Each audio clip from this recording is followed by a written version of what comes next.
ম্যাচের আগেই ফলাফল ফাঁস। হায়দ্রাবাদ নাকি রাজস্থান প্লে অফের তৃতীয় ম্যাচে জিতবে কোন দল, তা নিয়ে ভবিষ্যৎবাণী করলো খালিদ সিটিয়া।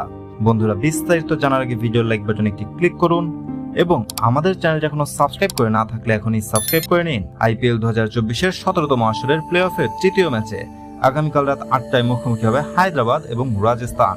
কিন্তু এই দুই দলের মধ্যে এই ম্যাচে জিতবে কোন দল সেটি নিয়ে ভবিষ্যৎবাণী করেছে জ্যোতি সিটিয়া। দর্শক, গত 22 মার্চ শুরু হয়েছে আইপিএলের 17তম আসর। আর এই আসরে প্লে অফের প্রথম ম্যাচে কলকাতার বিপক্ষে হাড্ডাহাড্ডি লড়াই করেও শেষ পর্যন্ত হেরে যায় সানরাইজার্স হায়দ্রাবাদ। অপরদিকে উড়ন্ত আরসিবিকে মাটিতে নামিয়ে ফাইনাল খেলার আশা বাঁচিয়ে রেখেছে রাজস্থান রয়্যালস।